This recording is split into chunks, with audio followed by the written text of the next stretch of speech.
Well, we're here at Redgate Gallery, and I'm here with Brian Wallace, who set this gallery up 30 years ago, and there's a special event happening very soon. We're going to just have a look around and ask and see what's going on. But 1991, 30 years ago, that wasn't your first time in Beijing? No. I came in '84, backpacking around China. So impressed by some other backpackers who'd bothered to learn a bit of Chinese. So I came back and did a short course. And while I was there, my Chinese friends were artists and hanging out with them all the time. And then, so we started doing exhibitions in '88 and '89 at the Ancient Observatory at Beijing. There were no galleries at that time, so it was a great opportunity to promote or help the artists show their work. So how easy was it to set up, if there were no other sort of galleries catering for these artists, how easy was it to take that first step and actually find space and make it happen? Well, because we'd had that experience at the observatory, we went back there to see if we could rent the space on a longer term basis. And they said no, but what about a Ming Dynasty tower just down the road of Dongyan? And that was really on the other side of the railway tracks, that nobody ever went there. So they walked us down the hill and introduced us to the Bureau of Cultural Relics, they were all part of. And they had just restored the building and it was reopened to the public. And they said, yes, you can have the top floor.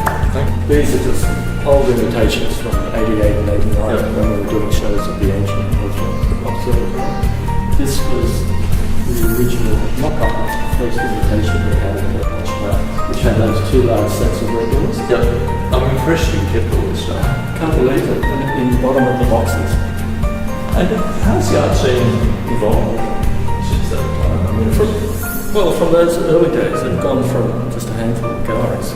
We opened in '91, the next gallery to open, a proper commercial gallery was '96. But in that first 10 years, no one had ever heard of us ever done that. No. And have any of your artists kind of moved offshore and gone international? Oh, many of them, some of them, like Guan Wei, he was in Australia and Tasmania in 1987, I think, on a residency program, so he had that link before he actually emigrated to Australia. And then he came back, many of them coming back here because this is where it's all happening. So if you could kind of a couple of highlights or things that really stick out for you?